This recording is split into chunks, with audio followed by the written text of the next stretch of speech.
অপছন্দের জিনিসগুলো কেমনে জানি আস্তে, আস্তে পছন্দের তালিকায় চলে আসতেছে, বুঝতে পারছি না। হয়তোবা সেটা সময়ের সাথে, সাথে পরিবর্তন হচ্ছে। তো হ্যালো, আসসালামু আলাইকুম। আশা করি সবাই খুব বেশি ভালো আছেন, সুস্থ আছেন। ওয়েলকাম করছি আমার আরেকটি নতুন ভিডিও দেখার জন্য। তো আমি হচ্ছে এখানে একটা আমার অপছন্দের ছিল, এখন ভালো লাগে সেটা রান্না করব। মুখির ডাল।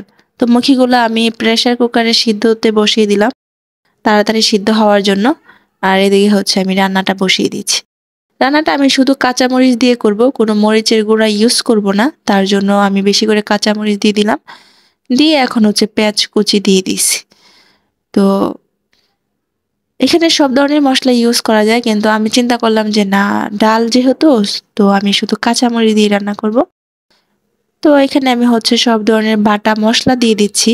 আদা বাটা, পেঁয়াজ বাটা, রসুন বাটা। অল্প অল্প করে আমি সব ধরনের বাটা মসলা আমি প্রথমে তেলের মধ্যে দিয়ে দিলাম, দিয়ে অল্প একটু নেড়ে চেড়ে নিয়ে এর মধ্যে হচ্ছে হলুদের গুঁড়া দিয়ে দিব। ওই যে বললাম কোনো মরিচের গুঁড়া ইউজ করব না, তার জন্য এখানে হলুদের গুঁড়া, ধনে গুঁড়া আর হচ্ছে জিরার গুঁড়া, জাস্ট এইটুক। আর হচ্ছে পরিমাণ মতো লবণ দিয়ে হচ্ছে মশলাটাকে প্রথমে কষিয়ে নেব। তো আমি হচ্ছে প্রথমে একটু পানি দিয়ে দিলাম যাতে মশলাটা ধরে না যায়, তার জন্য। দিয়ে এখন লবণ দিয়ে দিছি, দিয়ে এখন হচ্ছে মশলাটাকে ভালোভাবে কষিয়ে নেব। ও, মাছ দিতেই তো ভুলে গেলাম, আমি হচ্ছে এখানে চিংড়ি মাছ দিচ্ছি। চিংড়ি মাছগুলো বড় ছিল, তার জন্য আমি ছোট ছোট করে কেটে নিছি, কেটে দিয়ে দিছি। অল্পই মাছ দিয়েছি কারণ ডালটাও যেহেতু অল্পই রান্না করব, তার জন্য মাছগুলো অল্পই দিয়েছি। আর চিংড়ি মাছ কেন জানি না কাটলেও অল্পই দেখা যায়, রান্না করলে আবার ঠিক হয়ে যায়। আচ্ছা যাই হোক, আমার মশলাটা এখানে কষানো হয়ে গেছে। আমি যে হলুদের গুঁড়াটা খাচ্ছি, হলুদের গুঁড়ার কালারটা খুবই সুন্দর। অনেক সুন্দর লাল টুকটুকে পারফেক্ট একটা মরিচের কালারের মতো কালার আসে। দেখলে মনে হয় যে মরিচের গুঁড়াও সাথে দেওয়া হয়েছে। আচ্ছা যাই হোক, এখন হচ্ছে আমি মুখিগুলাকে চটকিয়ে আমি ম্যাশ করে রেখে দিয়েছিলাম। হালকা একটু পানি দিয়ে সুন্দর করে একটা ডালের মতো করে মিক্স করে নিয়েছিলাম।